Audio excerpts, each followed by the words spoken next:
اهلا بيكم فيديو جديد. النهارده نتكلم مع بعض عن موضوع مهم لاي حد بيفكر يهاجر المانيا، وهو التكلفه الحقيقيه للمعيشه وهل المرتبات تستاهل ولا لا. اي حد بيفكر يسافر بيحسب قد ايه ممكن يحوش من مرتبه، وده بيبقى عامل مهم بيقرر على اساسه هل الخطوه دي تستاهل الغربه ولا لا. وعشان كده محتاج تعرف اصلا تكاليف المعيشه دي بتبقى عامله ازاي قصاد مرتبك اللي انت بتقبضه. النهارده هنعمل مع بعض حسبه دقيقه وواقعيه. هناخد مثال لحد عايش وبيشتغل هنا في المانيا بيقبض مرتب متوسط لشغلانه متوسطه الدخل، وهنشوف هيفضل معاه قد ايه لو عايش في 3 مدن مختلفه في المانيا. لو اول مره نتقابل، اهلا، انا اسمي محمد ابو زيد. انا صيدلي عايش وبشتغل في المانيا بقالي حوالي 6 سنين، وعشت فيهم في 3 ولايات مختلفه في المانيا. في الاول هنشوف مع بعض متوسط المرتبات ده عامل ازاي، ايه اللي بيبقى منه بعد الضرايب، وهنقارن مع بعض التكلفه الفعليه في 3 مدن مختلفين، وايه النصائح اللي انت المفروض تاخد بالك منها ونطبقها من اول يوم ليك في المانيا. الشخصيه اللي هنمشي وراها واحد عنده 28 سنه، بقاله 3 سنين بيشتغل، يعني مش حديث تخرج قوي، بيقبض مرتب شغلانه متوسطه. بعد ما زاد شويه يعني بعد 3 سنين خبره هيبقى مرتبه 5000 يورو في الشهر قبل الضرايب. ده مرتب برده متوسط، شغلانه مش وحشه ومش عاليه الدخل مثلا زي الدكتور او مهندس برمجيات او كده، لا دي شغلانه متوسطه الدخل بتعليم اكاديمي، يعني برده مثلا مش واحد عامل او كده، بس واحد متوسط اتعلم تعليم عالي وبيقبض في الشهر 5000 يورو قبل الضرايب، ودول في السنه 65000 يورو. بعد الضرايب هيبقوا 3200 يورو. هنقارن بقى لو الشخص ده عايش في 3 مدن في اماكن مختلفه في المانيا على حسب المستوى المعيشي بتاع المدن دي. اول حاجه نفترض ان الشخص ده عايش في ميونخ. ميونخ مدينه جميله، مستوى المعيشه فيها عالي، يمكن يعني من اعلى او اغلى المدن في المانيا. وهنحسب واحده واحده التفاصيل اللي هو بيصرفها في الشهر من مرتبه. اغلى حاجه بيدفعها اي حد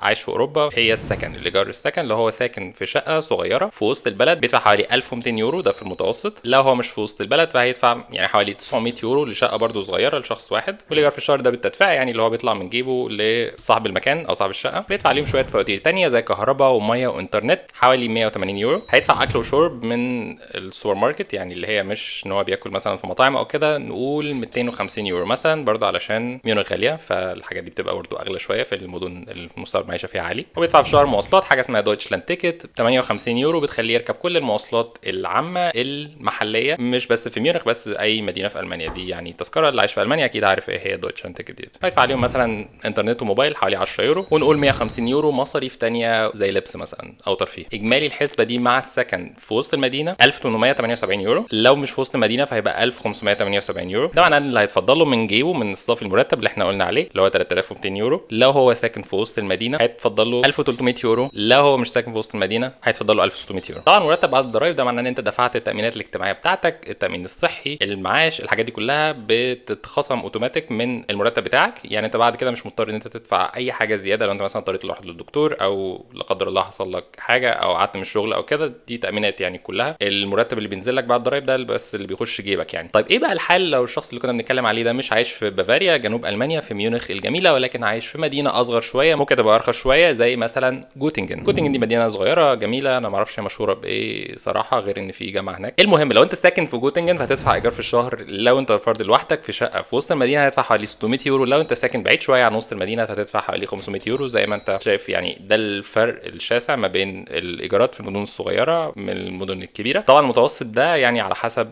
الاحصائيات اللي بتتعمل على النت، على حسب سعر المتر في كل مدينه او بقعه يعني في المانيا عامل ازاي. اكيد بيختلف على حسب حاله كل مكان، فاعذرني لو انا قلت معلومه ممكن ما تكونش صح 100%. المهم لو هو ساكن في جوتنجن فهو هيدفع تقريبا نفس المصاريف الاساسيه اللي قلنا عليها في المتوسط. لو هيدفع مثلا كهرباء وميه وانترنت عشان الشقه فهنقول مثلا برضو نفس ال 180 يورو اللي كان بيدفعهم في ميونخ. ممكن يدفع في الاكل والشرب ممكن اقل شويه، نقول مثلا 230 او 220 يورو، وهيدفع نفس كارت المواصلات اللي كان بيدفعه برضو في ميونخ. هنلاقي الاختلاف الوحيد بس في ايجار البيت هيكون ارخص شويه علشان المدن الصغيره زي ما قلنا ارخص شويه، وبرضو لو في كماليات زياده زي مصاريف لبس او ترفيه او حاجات تانية. الاجمالي بتاع المصاريف بتاعه لو ساكن في وسط المدينه نقول 1250 يورو مصاريف معيشه. لو ساكن بره وسط المدينه فهيبقى 1150 يورو. ده معناه ان نفس المرتب بتاعه هيفضل له منه 2000 يورو ل 2100 يورو. دي الفلوس اللي بيحوشها اللي بتقعد معاه من المرتب بعد الضرايب والتامينات والمصاريف بتاعه المعيشه الاساسيه. طبعا اي حد ما جاش المانيا بيفكر طب انا اللي يخليني اعيش مثلا في مدينه كبيره او اتفادى ده ان انا اسكن في مدينه صغيره واحوش فلوس اكتر وكلام من ده. الموضوع له يعني عوامل كتير، منها اصلا انت لقيت شغل فين. يعني في وظائف كتير موجوده اصلا في المدن الكبيره زي بافاريا مثلا وبادن فيرتنبرج في الجنوب، دول فيهم مثلا وظائف اعلى او مرتبات بشكل عام اعلى. ممكن انت تبقى في مدن صغيره او ولايات هي ارخص في حاجات كتير في المعيشه، بس هي العيشه فيها اصلا مش حلوه وما فيهاش فرص عمل كتير. فهو دايما بيبقى يعني زي حسبه، انت بتشوف ايه المناسب بالنسبه لك على حسب تخصصك. كنت بتقبض مرتب اقل او اخد ارض شغل ممكن مرتب اقل سنه، بس انت هتعيش في مكان ممكن توفر منه فلوس اكتر وتتلقى نفس مستوى المعيشه اللي فيه. فالموضوع ده بيلعب فيه عوامل كتير. الهدف من الفيديو بس ان احنا نعرف ايه الاساسيات بتاعه تكلفه المعيشه بشكل عام، وايه اللي انت بيبقى لك من مرتبك، وايه اللي انت تقدر تستفيد منه يعني علشان تحسب الحسبه دي في الاخر صح. ده جدا تالت مثال في المقارنه هو لو انت مش عايش في مدينه ولا غاليه قوي ولا صغيره قوي زي جوتنجن، ولكن برلين العاصمه. انا مش عارف احنا نصنف برلين ازاي. برلين المفروض انها مش غاليه زي ميونخ، بس هي في نفس الوقت مش حلوه قوي زي ميونخ. يعني برلين مش نظيفه زي ميونخ، بس في نفس الوقت غاليه او بقت غاليه جدا مؤخرا في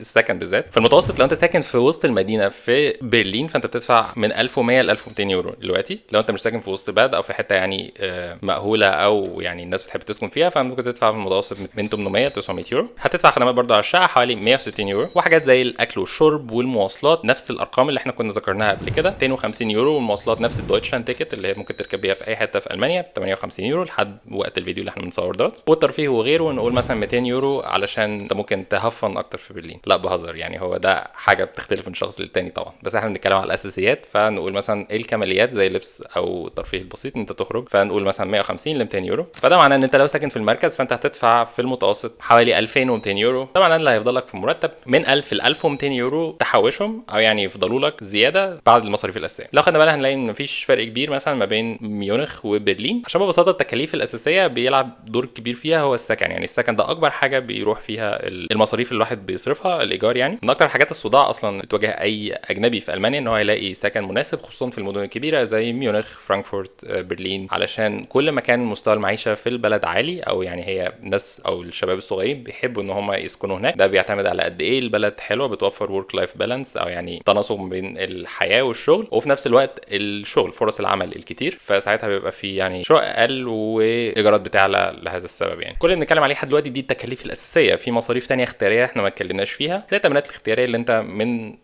المهم ان انت تكون عاملها، زي مثلا تامين محامي او تامين ضرر الغير او اشتراكات انت بتعملها على سبيل الترفيه، او يعني اي حاجه تانية انت بتصرف فيها زي السفر او غيره. دي حاجات كلها شخصيه بتختلف من شخص للتاني، عشان كده احنا ما اتكلمناش فيها. احنا بنتكلم على الحاجات الاساسيه، وبنتكلم على شخص بيشتغل شغلانه بدوام كامل ومستعد ان هو يعني ما يوفرش كتير ان هو يسكن مثلا في سكن مشترك زي سكن طلبه او سكن مشترك مع ناس تانية. هو ده يعني المصاريف اللي بنتكلم فيها دي لو هو ساكن مثلا في شقه لوحده. ففي فرص طبعا انت تقلل كل المصاريف دي بنسبه لل 30 ل 40% لو انت مثلا مش بتدفع كل الايجار لوحدك، ساكن مع ناس، او ان انت مثلا ما تدفعش فلوس مواصلات، زي ان انت بتخلي الشغل يدفع لك تذكره المواصلات ديت. في اماكن شغل كتير جدا هم بيعرضوا عليك ان هم يدفعوا لك ثمن تذكره المواصلات الشهريه اللي انت بتدفعها، دي حوالي 58 يورو دلوقتي. فانت ما بتبقاش مضطر ان انت تدفع الفلوس دي، بيجي لك من الشغل. انت كده كده اخر السنه بتعمل استرجاع لضرائب انت دفعتها، وكل ما انت كنت ساكن بعيد عن الشغل قد ايه بيرجع لك جزء كبير منها من الضرائب. علشان كده في اماكن شغل كتير هم بيدفعوا لك كل يعني فلوس مواصلات العامه اللي انت بتصرفها دي، او لو انت بتسوق عربيه فبيدفعوا لك ثمن بنزين اللي انت بتصرفه برده في الشهر بنسبه معينه، او يعني كله. دي حاجه بتختلف، ممكن تعلي برده من الصافي بتاع الراتب بتاعك اللي بيبقى لك اخر الشهر. في حاجه ثانيه ما اتكلمناش عليها وهي مرتب الشهر ال 13. انت لو خدت بالك من الحسبه اللي احنا حسبناها كمرتب سنوي قبل الضرايب، فهتلاقي ان المرتب مضروب في 13 شهر مش 12، علشان في شهر 11 او وقت يعني الكريسماس في حاجه في المانيا معظم الناس اللي بتشتغل بدوام كامل بتاخدها، حاجه اسمها مرتب الكريسماس او الشهر ال 13. ده بيبقى زي علاوه او بونص بيطلع لك وبيبقى بقيمه مرتب شهر كامل. ده مش ستاندرد، يعني مش كل الشغلانات الناس بتاخد فيها شهر 13، بس معظم الشغلانات الناس بتقبض المرتب ده. فانت بتقبض بيبقى مرتبك السنوي بتحسبه ان انت اوكي انا باخد 13 شهر مش 12،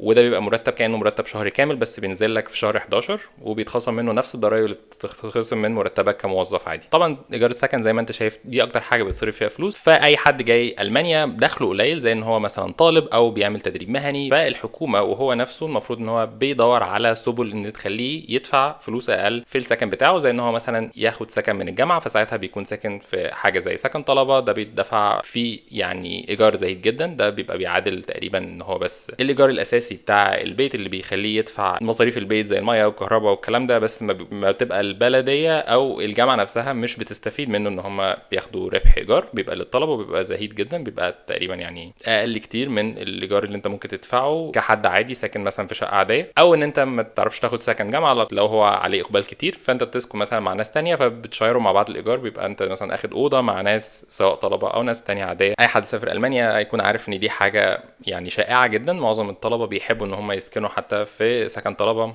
او سكن مشترك، علشان ما حدش بيبقى عايز يدفع كل الفلوس دي في الايجار بتاع السكن، خصوصا لو هو بياخد لسه اعانه من اهله او اعانه من الحكومه او حتى بيشتغل شغل طلبه فما بيعملش فلوس كتير. ولو انت طالب برضه فانت ما بتدفعش اي مواصلات، انت بتدفع المصاريف بتاعه الجامعه وبتاخد قصادها تذكره بتخليك تركب كل المواصلات برضو العامه اللي هي المواصلات المحليه مش القطارات السريعه ببلاش، دي بتبقى بتعادل برضو دويتشلاند تيكت اللي بتخليك تركب اي مواصله في اي مدينه في المانيا ببلاش. الكلام ده برضو لحد وقت الفيديو ده. فيعني الطلبه موضوع تاني، هم بيبقوا ليهم خصومات كتير في السكن وفي الحياه بشكل عام علشان هي دخولهم قليله، سواء طلبه الجامعه برضو او طلبه التدريب المهني او الطلبه اللي هم لسه في المدرسه والتلامذه. اتمنى الفيديو ده يكون اداك فكره فعلا عن تكاليف المعيشه في المانيا عامله ازاي. لو تعيش في طريق السفر ولسه ما جيتش المانيا فانا بتمنى لك كل التوفيق. ممكن انصحك نصيحه ان انت تيجي في مدينه صغيره او متوسطه في الاول لحد ما تستقر وتعرف يعني الدنيا ماشيه ازاي، علشان المواضيع يعني الحياتيه زي مثلا انت تلاقي سكن في المدن الصغيره بيبقى اسهل كتير من المدن الكبيره، واقل في المصاريف علشان طبعا المصاريف دي اهم حاجه في الاول. لو الفيديو عجبك او عندك تعليقات ممكن تقول لي في الكومنتات، هتبسط جدا. وممكن تشترك في القناه عشان تشوف الفيديوهات الجايه، ولو عندك افكار او اسئله لفيديوهات تانية ممكن برضو تقول لي في الكومنتات. بس واشوفكم فيديو جديد.